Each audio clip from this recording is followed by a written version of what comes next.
Sí, profe, pero Se tira no cada entendí mucho movimiento. eso. Por tantas líneas, la P, la Q, la R, la S, todo lo del Ah, bueno, Esa cardio, hija esas con cosas. primera palabra. para eso necesitas un curso Media avanzado. parte.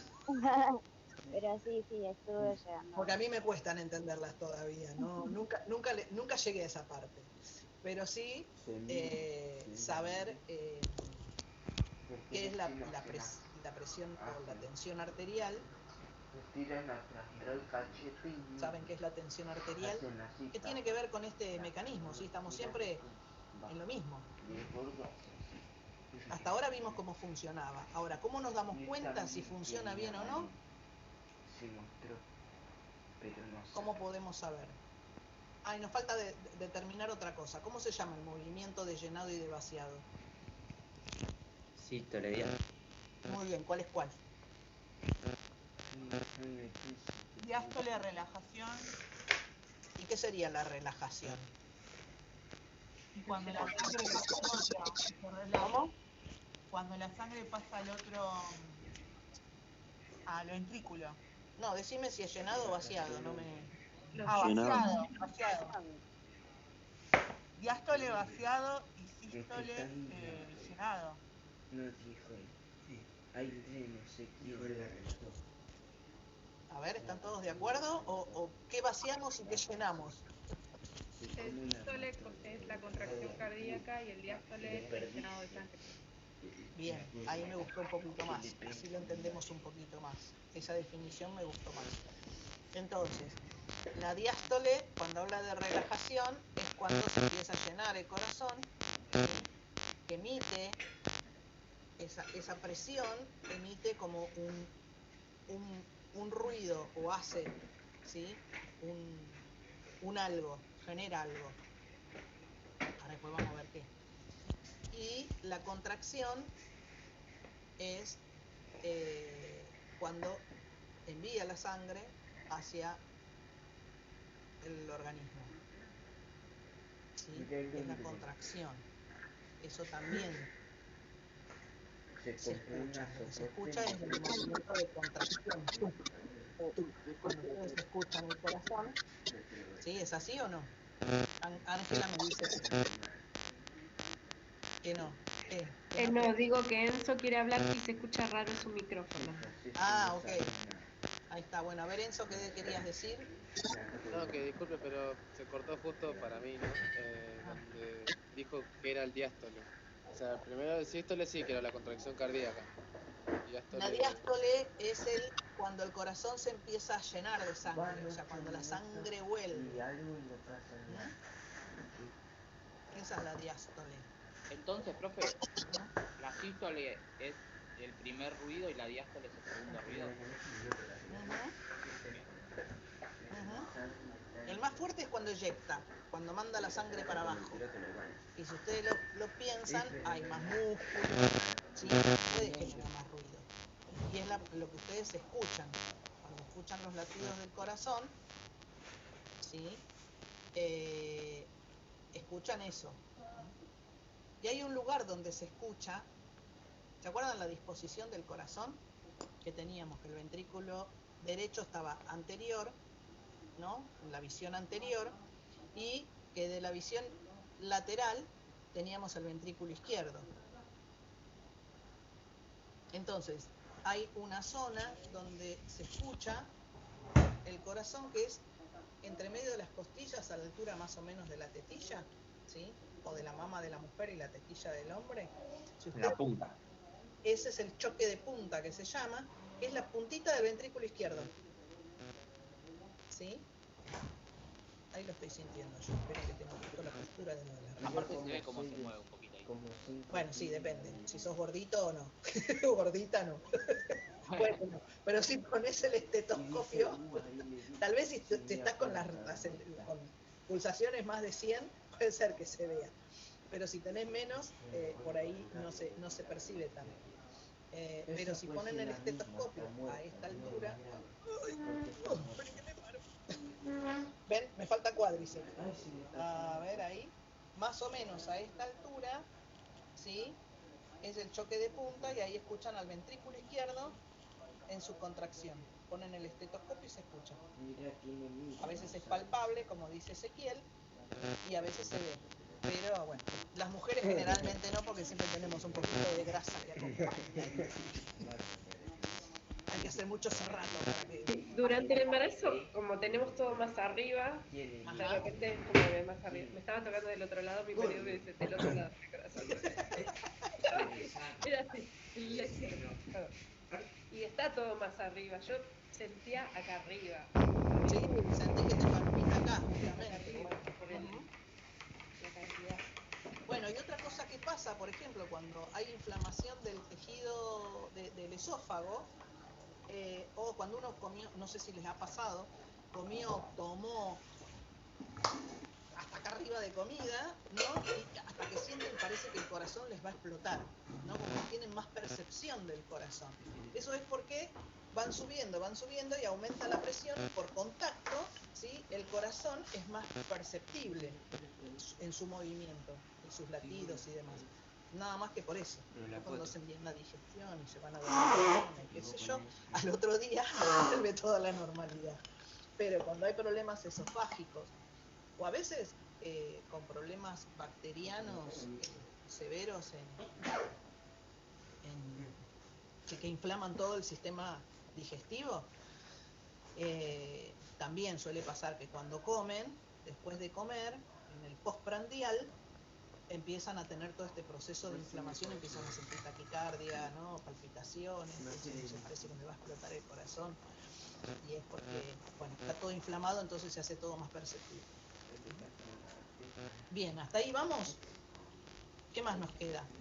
Tensión arterial. Bueno, entonces la tensión arterial es la medición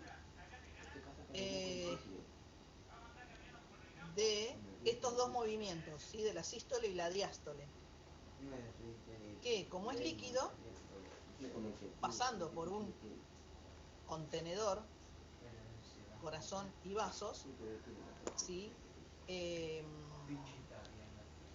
Se mide en presión. Todos los líquidos se miden por presión, o sea, en milímetros de mercurio. Y eso da el valor de un número más alto y o sea, un número superior y un número inferior. Donde la sístole va a ser la presión, el alto, y la diástole va a ser el bajo. Entonces, eso va a dar un valor de presión, a lo que vamos a llamar presión arterial. Y tiene valores normales, que ¿cuáles son? Si no me equivoco, profe, en la sístole es 120. Uh-huh.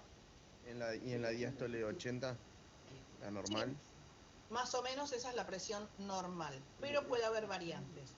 Entonces, 140-90 sería el valor máximo de alto. Claro, ¿no? Porque después vienen los estadios. Estadios. Estadios, eso. ¿Qué estadios serían? A ver, ¿a qué te referís, Mica? Por ejemplo, bueno, yo tengo notado que la presión normal alta es de 130 a 85. Bueno, sí, va variando según las convenciones y lo que va. Claro, después viene la hipertensión, y sería el estadio 1, que sería el leve, el estadio 2 el moderado, el estadio 3 el grave y el estadio 4 muy grave, que ya sería un mayor de 210 y mayor de 120. Muy bien. Sí.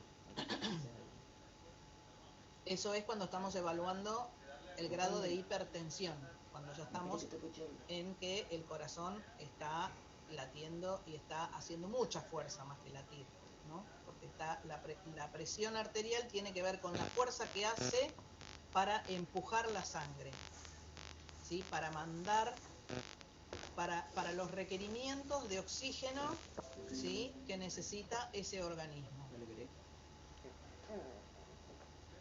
Y no sé por qué me aparece todo esto. Porque tengo vinculado el teléfono. ¿En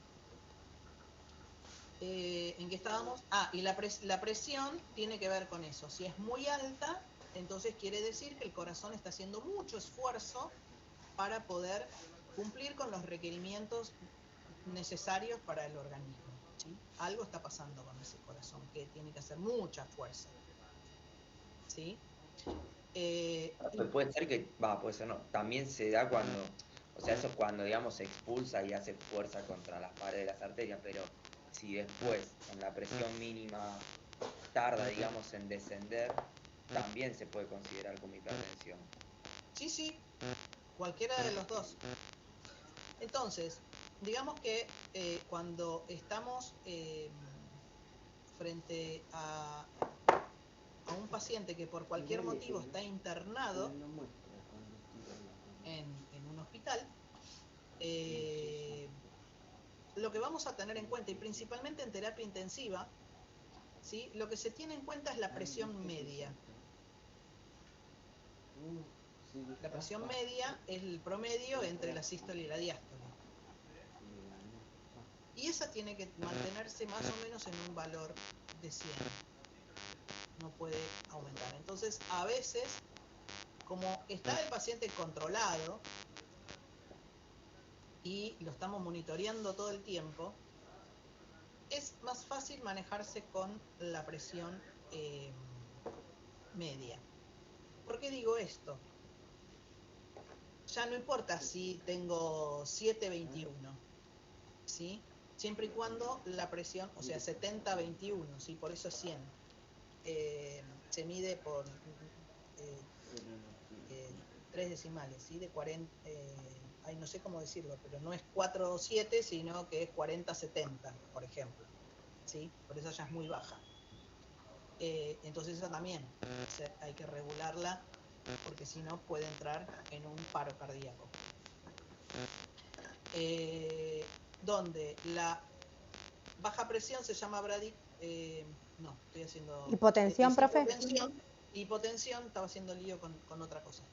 Y la hipertensión cuando está pasado. Bueno, la presión media se toma como parámetro, y se toma así, porque la presión arterial compensa a la presión intracraniana, a este líquido cefalorraquídeo que viaja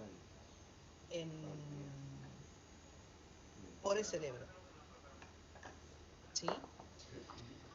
Que también tiene una presión, y bueno, no viene al caso cuál sería, pero sí es importante que sepan que una compensa a la otra. Entonces guarda el piojo, porque a veces un proceso de hipertensión no siempre es un problema cardíaco.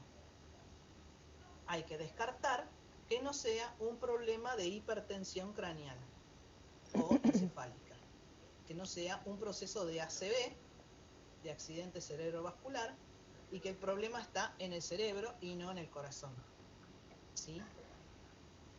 Porque está compensando. Esto es importante que lo sepan, ¿sí? Porque de repente el paciente por ahí entra por cualquier cosa, qué sé yo, un problema abdominal, y de repente, o un problema bacteriano, qué sé yo, la bacteria viaja por donde quiere, ¿sí? Y a veces se van al cerebro. Puede que genere una meningitis, ¿sí? O alguna otra cosa, y empieza a generar presión. Acumulación de líquido empieza a generar presión. Y bueno, y ustedes por ahí eso no lo van a ver hasta que no dice, pero si este tipo tenía una presión normal, ¿por qué ahora tiene una presión tan alta? ¿Qué le pasó? Bueno, entonces antes de ver cómo le bajan la presión, primero estudiemos a ver qué está pasando con ese cerebro, ¿sí? O al revés, entra con un cuadro de hipertensión y tienen que determinar a ver si está haciendo un ACV y qué grado de ACV está haciendo, por ejemplo, ¿sí? Le tiro así cuestiones que se me ocurren, ¿no?, en el momento, que pueden ser que pasen. Tiene que ver con eso. Facundo, ¿qué querías preguntar? Profe, le quería hacer una consulta, no sé si sabe, pero ¿por qué pasa que a alguna persona le agarra meningitis? La meningitis es una inflamación. ¿Saben qué son las meninges? Vamos a empezar por ahí. ¿Sí? ¿No? Díganme. No, ni idea. Bueno, las meninges es una... ¿Se acuerdan del tejido conectivo y de las fascias y demás? Bueno, es el tejido que recubre a todo el sistema nervioso. Mira cómo se tira. La meninge. La meninge particularmente es la capa más externa, la que está más en contacto con el hueso. En el cráneo o en el cerebro, la meninge es la capa de tejido conectivo que está que está más en contacto con la más externa, la que está en contacto con el cráneo. ¿Sí? La meningitis, todo lo que termina en itis es inflamación en medicina. Entonces, es una inflamación de ese tejido. Esa inflamación puede tener muchas causas. Bacteriana, alguna bacteria, ¿sí? O hay chicos que nacen donde de repente hay una inflamación, empieza a haber un exceso de líquido en el seno, se empieza a ver como un edema, que puede ser provocado por alguna cuestión o simplemente porque se acumula líquido porque no puede drenar. ¿Sí? Y bueno, nada, la razón por la cual puede haber una meningitis son un montón. ¿Sí? Pero la palabra meningitis significa inflamación del tejido meningio por alguna razón que esté provocando una inflamación, ¿no? Que habrá que evaluar. Romina, y no sé quién más levantó la mano, vamos con Romina. Dime. Mi tía tuvo meningitis y le habían puesto una valvulita como que drenaba y por la nariz se pedía líquido. Sí. Y después de unos años, todos contentos porque no largaba más ese líquido y falleció, como que le explotó la cabeza al cerebro. Y llegaron a determinar por cuál fue el motivo por el cual tenía meningitis y ese exceso de líquido. Y no me acuerdo, pues yo el día que me diagnosticaron eso, era chica en realidad, tenía 9 años y estaba con ella. Estaba volando de fiebre y estaba perdida, era otra persona. Y sí. No era la misma. Claro, porque toda esa inflamación genera alteraciones en todas las funciones cognitivas, en las funciones motrices. Es una persona que... no me reconocía. Sí, puede tener alteración de la memoria, sí. ¿Facundo? Bueno, y después... ¿Qué otra duda tenías? No, yo le preguntaba porque a mí me había agarrado de chico, cuando tenía como 5 años. Sí. Y nada, lo único que me acuerdo es que me sacaban un líquido de la espalda y me habían sacado un montón. Y después de eso, nada, es como que estuve internado un par de días, pero después de eso como que me recuperé. Pero había un chico que estaba al lado mío que no quedó muy bien, que digamos. Sí, vos la cursaste sin secuelas. Claro. Parece. Y bueno, sale gris ese líquido, ¿no, profe? Es como un líquido gris el cefalorraquídeo cuando hay meningitis. No tengo la menor idea porque nunca lo vi. El de la columna, digo, el del que sí, no sé. No lo vi. A veces lo que pasa es que, no sé, se ven como medio oscuro. Estoy haciendo memoria, a ver, de algún caso que tuve en el hospital, pero la verdad es que no presté atención. Porque muchas veces se pone un drenaje por algún lado por donde el neurólogo, el neurocirujano puede ingresar para extraerlo, y en las mismas bolsas, y se utilizan el mismo sistema, bolsas colectoras, ¿sí? Que se dejan más abajo de la cama y más abajo. No, en la cabeza se dejan a la altura de la cabeza. Se deja sobre la cama, sobre la misma cama. Tiene que estar para que drene a la misma altura. ¿Por qué? Todavía no descubrí, tengo que estudiarlos. Pero se deja ahí. Y cuando es de otra parte, qué sé yo, digestivo o incluso pleural, que haya que drenar algo de la región del mediastino y demás, sí se pone más abajo del nivel de la persona, del cuerpo. Pero calculo yo que el de, haciendo un poco de lo que expliqué recién, me parece que tiene que ver con las presiones, porque la presión intracraniana es muy sutil y cualquier cambio puede generar un zafarrancho, un desastre, ¿sí? Entonces no es tan permisivo el tema de la presión. Es más, se utilizan aparatos especiales que se colocan para medir la presión, que es la PIC, la presión intracraniana, que se conoce como PIC, PIC, presión intracraniana, y tiene que tener un valor determinado, que en este momento no me acuerdo. Profe, cuando tenés hidrocefalia, sí, te valvulan y después va una manguerita hasta la parte abdominal. Claro. ¿Ahí varía también la presión? Yo diría que ahí no, porque ahí estaría compensada. Esto es más en el agudo. La hidrocefalia, para que los demás entiendan, es justamente un exceso de líquido a nivel craneal. Cuando esto es permanente porque hay algún daño en el tejido del sistema nervioso central que no permite un buen drenaje, entonces te hacen un camino alternativo. Por eso te ponen una válvula, el cañito que va por dentro, y te lo hacen que lo elimines más o menos por el aparato digestivo, pero creo que va para el sistema linfático, que lo absorbe el sistema linfático, me parece. Hay detalles que no conozco bien porque no hago neurología, ¿sí? Hago una última que no tiene que ver con el tema. Vi en el campus que no está la autoevaluación todavía. ¿Ah, la de hoy? Sí. Ahora se las pongo, cuando terminamos se las pongo visibles. Le hago una pregunta más. ¿Hay que responderlo, tiene que ser ya, o lo va a dejar abierto como para poder responderlo en un rato? Porque me tengo que trabajar. Que no pase el horario de clase. Ah, tiene que ser hasta las 12. Claro, que no pase el horario de clase.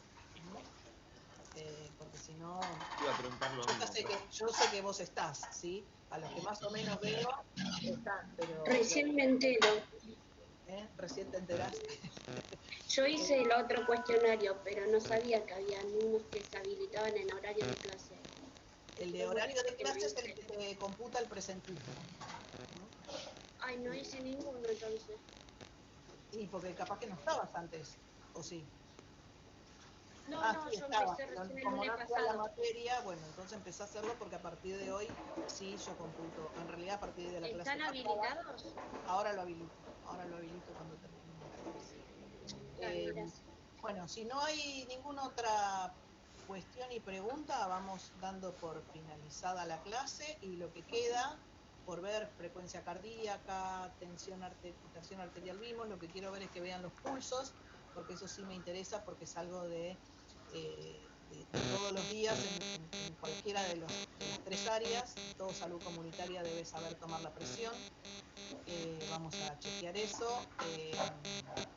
Vamos a ver bien cómo se toman los pulsos y cuál es la diferencia entre pulso arterial, frecuencia cardíaca y toda esa historia. Lo vamos a ver bien, porque si bien parece lo mismo, no es lo mismo, ¿sí? Se evalúan cosas distintas. Y bueno, para no hacerla más larga, la vemos la clase que viene, lo hacemos rapidito, ni bien empezamos, porque la clase que viene ya arrancamos con...